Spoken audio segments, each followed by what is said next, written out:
ভজ্জাম্যহম। যে যেভাবেই ভগবানকে ডাকে, ডাকার কথা ভগবানের নাম নিলেই হলো। সে তুমি ঘরে বসে নাও, রাস্তাতে নাও, শুয়ে শুয়ে নাও। কিন্তু আমি অধম, সকালবেলা যখন কাজে যাই, এখন তো খুব তাড়াতাড়ি, ঠিক আছে বাড়িতে আসি, তারপরে ভগবানের নাম নেব। বাড়িতে আসলাম দুপুরবেলা এসে খেয়ে একটু বিশ্রাম নিতে যাচ্ছি, এখন তো খুব অলসতা ভাব। তাহলে এক কাজ করি, রাত্রিবেলা যখন বাড়িতে আসবো তখন ভগবানের নামটি নেব। ইতিমধ্যে রাত্রিবেলা সমস্ত কাজটা সেরে যখন বাড়িতে আসলাম, বাড়িতে এসে সুন্দরভাবে খেয়ে বালিশের মধ্যে মাথাটা গলিয়ে দিয়ে সুন্দরভাবে ঘুম আসে। যাক, আজকে তো আর হলো না, কালকে সকালবেলা ভগবানের নাম নেব, তারপরে যাব। এই যে কথা, সারাদিন কিন্তু শেষ। এরকম করতে করতে যে আমার 26 বছর বয়স, 26 বছর অতিক্রান্ত হয়ে গেল। এরকম আমার মতো অনেক আছে পৃথিবীতে। তাই ভগবানের সময়, নাম করার সময় সব সময়, আমার সময় হয় না যে আমি কখন ভগবানের নাম নেই, আমি কখন ভগবানের কাছে একটু বসি। সারাদিন অন্তে একটিবারের জন্য গোবিন্দ চরণে বসে বসে বলি না যে প্রভু, সারাদিনে তো আমি সময় পাইনি, এখন একটু তোমার শরণাপন্ন হলাম, তুমি কৃপা করে আমাকে আশীর্বাদ করো, কি তোমার চরণ তলে জায়গা দিও। ভগবানকে ভালোবাসলে, কাউকে ভালোবাসলে ভালোবাসা পাওয়া যায়, ভালোবাসা দিলে তো ভালোবাসা পাওয়া যায়। ভালো না বাসলে সেটা একদিক থেকে তো ভালোবাসা হয় না। ভগবান বললেন, নিরন্তর পূর্ণ করে কৃষ্ণের সর্বকাম, কৃষ্ণের বিশুদ্ধ প্রেম রত্নে নয়াকর, অনুপম কৃষ্ণ গুণ পূর্ণ কলেবর। যে ব্যক্তি সর্বদা কৃষ্ণ নাম করে, কৃষ্ণের ভগবানের সমস্ত কর্ম করে। ভগবানের সমস্ত কর্ম বলতে সংসারের সমস্ত কর্ম পরিত্যাগ করে শুধুমাত্র কৃষ্ণ কৃষ্ণ বলা, তাকে ধর্ম বলে না, তাকে ভগবান, সে কর্ম ভগবান পছন্দ করে না। সংসারের মধ্যে থেকেই ভগবানকে লাভ করা যায়।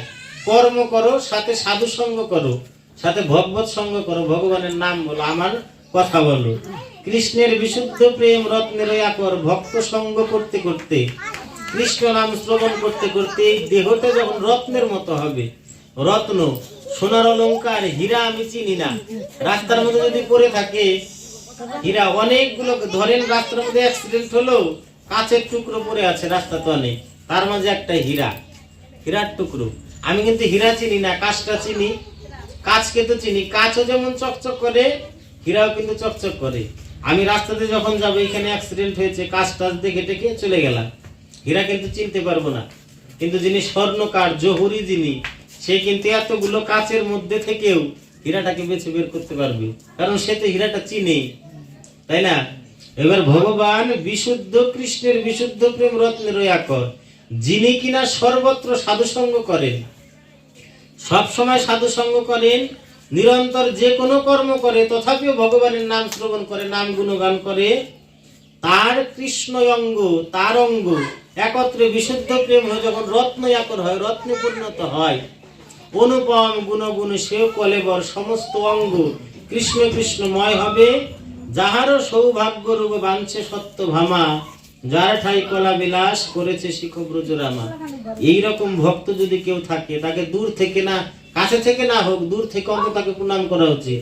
যার তিলকধারী, দাদু সঙ্গে তিলক করা, কৃষ্ণ নামের মালা কণ্ঠের মধ্যে, তেমনি সেই বাঞ্ছা করে শুধু সত্য ভামা, যারও সৌন্দর্য দ্বিগুণ বাঞ্ছে লক্ষ্মী পার্বতী। তার মতো ভক্ত কি আছে নাকি এই জগতে? তার মতো ভক্ত কি ত্রিজগতে আছে, যে ভগবানকে ছাড়া কোনো কিছু বুঝে না, ভগবানের সেবা দিয়েই সুখ লাভ করে, ভগবানকে মালা গেঁথে সুখ লাভ করে, ভগবানের জন্য রান্না করে সুখ লাভ করে, ভগবানকে ভালোবাসা। আবার যার সদ্গুণের কৃষ্ণ না পানো পার, তার গুণ গণিবে কেমনে জীব সার। এমন জীব তার পৃথিবীতে নাই। আমরা সাধারণত তুলসীমালা গলার মধ্যে ধারণ করতেই ভয় পাই। তুলসীমালা গলায় ধারণ করলে বুঝি নিরামিষ আহার করতে হয়, ভাবি আমরা। আবার যদি এমনকি দেখেন, আমি তো ভয় পাই, কাউকে যদি দেখি গলার মধ্যে তুলসীমালা ধারী, কেউ গলার মধ্যে তুলসীমালা, বাবা তুমি কি নিরামিষ খাও? এই যে আমাদের মনের মধ্যে প্রশ্ন। এমন কোনো কথা নাই তুলসীমালা নিলেই নিরামিষ খেতে হবে, এটা কিন্তু ভুল কথা। তুলসী কৃষ্ণ প্রেয়সী, তুলসী ধারণ করলে কৃষ্ণ ভক্তি লাভ হয়, তুলসী বৃক্ষে জল ঢাললে কৃষ্ণ ভক্তি লাভ হয়, তুলসী পরিক্রমা করলে কৃষ্ণ ভক্তি লাভ হয়। তুলসী পরিক্রমা করার জন্য ভগবানের যে নাম মন্ত্র, সে মন্ত্রতন্ত্র বলার প্রয়োজন নাই, শুধুমাত্র হরে কৃষ্ণ মহামন্ত্র বলে 4 বার পরিক্রমা করলেই হয়। এজন্য যারা প্রতিদিন স্নান করি, স্নান করে প্রতিদিন 1 ঘটি করে জল তুলসী দেবী বৃন্দা দেবীর মস্তকে ঢালবো। প্রতিদিন ঢালতে ঢালতে আমার কৃষ্ণ ভক্তি, তুলসী কৃষ্ণ প্রেয়সী, কৃষ্ণ প্রেম প্রদায়িনী, এই তুলসী যদি